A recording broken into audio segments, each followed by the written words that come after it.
Sad story. A teenager is fighting for her life after a stabbing that police say stemmed from a fight over a boy. This happened in Northwest Houston. They say the stabbing happened around 1 this morning on Sea Spray Court and Tannehill. Before the stabbing, the teen with 3 friends, including the suspect, all went to a pool party. They went home together and got into an argument over a boy that then turned physical. According to police, the suspect then went to her apartment. The teen followed, and then the fight picked back up again. She was taken to the hospital where police say she was on life support. When 23-year-old Jada Randle and 18-year-old Endyah Adams decided to hang out on June 11th, it was supposed to be a small get-together among friends at a pool party at the Vintage Apartments in Houston, Texas. Instead, the night ended with Endyah suffering a stab wound to the head that would ultimately claim her life days later. But strangely, the stabbing itself isn't what people argue about most. Some say it was over a boy. Others say it stemmed from an eviction notice. Others insist Endyah was simply trying to retrieve her belongings. Whatever the motive, one young woman ended up dead, another was arrested, and the truth now sits somewhere between competing stories and the evidence. Welcome to the American Crime Femicide channel. Please like, share, subscribe, and hit the notification bell for future uploads. Babe, I'm gonna do this trend real quick, all right? I'm gonna take you this picture, see what song they're gonna give you. Okay. The pussy good, I'll pay the bitch rent for it. Oh, no. It's your turn. I'm gonna take a picture. Ready? I could do this by myself, but I prefer we were together. It's your turn, movie. Fucking snacks before I beat your ass. If you do it, you're not gonna get big ass. But if you don't, Honey, it's your turn. Take a picture. Cheese. I'm just a fucking kid and I got a big ass head. I'm always crying. I cry every fucking day when I don't get my way. Would you like? It's your turn. Take cheese. Uh-oh. My beautiful daughter. She's growing up. While Endyah was a recent high school graduate trying to figure out what adulthood looked like, Jada had already settled into a very different chapter of life. She was the mother of 3 children, and alongside their father, Guillermo Romero, better known online as Little G4, the couple had built a social media presence around family life. Their pages were filled with park trips, restaurant outings, birthday celebrations, and everyday moments that painted the picture of 2 parents deeply invested in their children.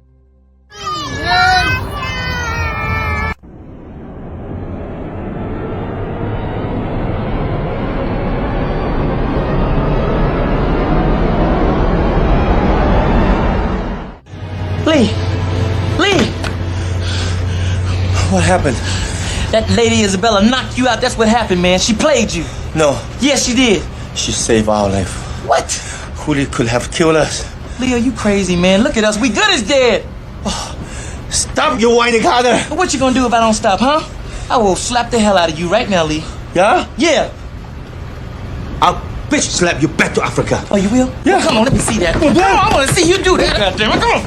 Lee, you don't know who you messing with, man. To outsiders, they looked like the kind of couple people expected would eventually make it down the aisle. But behind carefully framed family photos and smiling videos, real life was moving in a different direction. By June 2026, according to people familiar with the situation, the relationship had ended. A reminder that social media often captures the highlight reel while quietly cropping out everything falling apart behind the scenes. Somewhere along the way, according to multiple people following the case, Jada opened at home to Endyah, who would become more than just another acquaintance. They were described as close friends, almost like sisters sharing the same space, the same routines, and what many believed was genuine trust. But some of the deepest betrayals don't come from strangers. They come from people who already know where you sleep. After the stabbing, someone claiming to be Endyah's cousin posted a lengthy account online describing what they believed led to the confrontation. They wrote, "Basically, before this traumatic incident took place in Houston, Texas, Endyah had a pool party in the apartments. Keep in mind, Jada and Endyah was like sisters. They had a really good bond and had just met each other. Endyah had been staying with Jada for more than 30 days. It was me, Endyah, two of our cousins, and our heartbreakers. Jada never came to the pool party or anything. While at the pool, we were dancing and stuff, and the boys decided to climb on top of the roof and started flexing their guns. We told them to get down, and they didn't listen. After that, everything was cool. We went in the house, took a shower, and were chilling. Boom, a day or two later, Endyah called me and was like, who was all on the roof? Because Jada got an eviction notice and complaints from the office stating it was trash left, music was loud, and the boys were on the roof. We never left trash. Music wasn't loud. Only thing that was true was the boys being on the roof. So after that, they ended up deading the situation. The next day, I guess they were coming from the pool. And when they were on the bus, Jada kept bringing up the fact the boys were on the roof after they had already talked about it. So they continued arguing. Endyah never ran into Jada's brother's apartment because it's not Jada's shit, it's her brother's apartment. In the video, it shows them standing at the door arguing, and they both walked in. Endyah had every right because she was considered legal residency since she stayed with Jada for more than 30 days. After they walked inside, they walked to the kitchen. They were still arguing. After Jada waited for Endyah to turn around, then proceeded to stab her in the temple. Endyah then ran out and collapsed on the ground. By now, the argument had already spilled from the apartment complex into the public. But before we dive into the conflicting family statements, here's how Houston News covered the scene in the hours after Endyah was stabbed.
Okay, this is a stabbing call, assault, aggravated assault at 1700 Sea Spray. Happened just before 1 a.m. the incident occurred.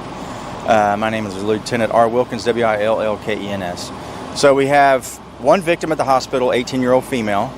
She's been stabbed in the temple. We have a suspect who's in custody who is cooperating with us. She's in her early 20s, and she actually lives at the apartment complex where all this occurred.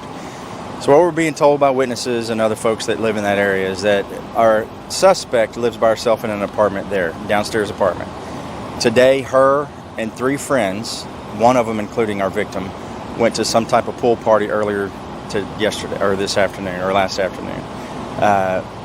They ended up coming back home, and the 2 individuals, our suspect and victim, got into an argument over a boy, is what we're being told.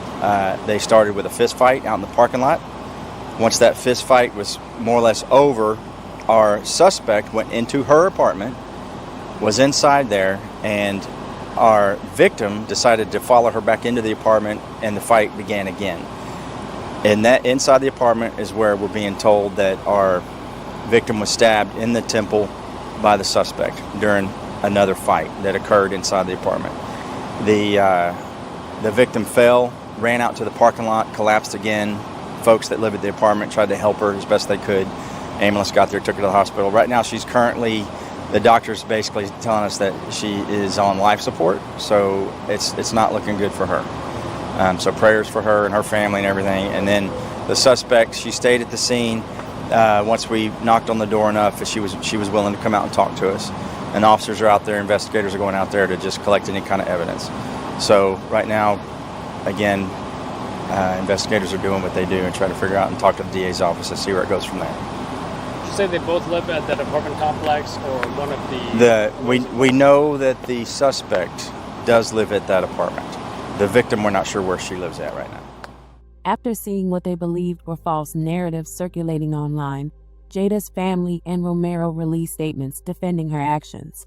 Little G4 wrote in part, "On the night of June 11th, an incident occurred where Jada was jumped on at a party. Jada got away from the aggressor and fled into the home. The girl then proceeded to come into the home after her, continue attacking her, which then Jada defended herself. Someone was severely injured. Law enforcement arrived to the scene where Jada cooperated 100% with law enforcement. She was arrested that night. I am asking my supporters, family, to please help with getting Jada home. She has a bond set with Harris County for $250,000. The funds also will be used for her bond, hiring an attorney, and supporting our daughters." Not long afterward, someone identifying herself as Jada's aunt posted her own response after seeing videos mocking the incident.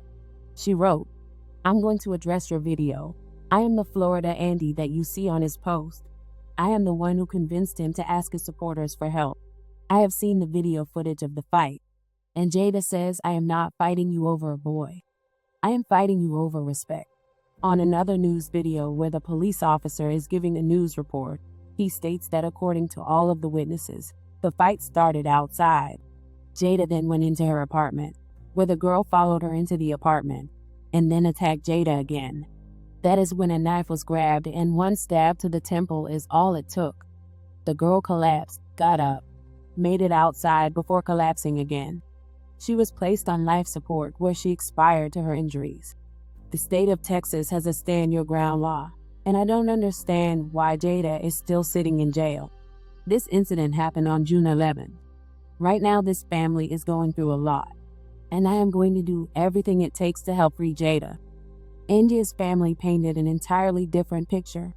Her aunt, Jada Adams, shared heartbreaking photographs showing Adams after the stabbing and rejected claims that her niece entered the apartment looking for a fight. Instead, she described a young woman whose trust had been shattered. In part, she wrote, "At just 18 years old, Endyah Deronanna Adams' life was tragically and senselessly taken. What should have been a future filled with dreams, opportunities, and cherished memories was cut short in an act of violence that has left our family heartbroken and devastated. Endyah was betrayed by individuals she believed were her friends, and in a tragic turn of events, lost her life over her personal belongings. No family should ever have to endure the pain of losing a loved one in such a manner, especially someone so young and full of promise. Depending on who is telling the story, the motive changes. Some believe everything started with an eviction notice tied to the pool party. Others insist it was about Endyah retrieving her belongings. Some say betrayal poisoned the friendship, while others maintain Jada acted only after being attacked. There are even those who continue insisting it all traces back to a disagreement involving boys. Those questions will ultimately be sorted out in court, not in Facebook comment sections. What is beyond dispute is that Adams was stabbed on June 11th and died 5 days later after remaining on life support. Another argument that could have ended with two people walking away instead ended with an 18-year-old losing her life and a 23-year-old mother of 3 facing a second-degree felony charge. The truth will be decided through evidence, testimony, and the legal process, but regardless of the final verdict, 2 families have already received life sentences of their own. May Endyah Adams rest in peace.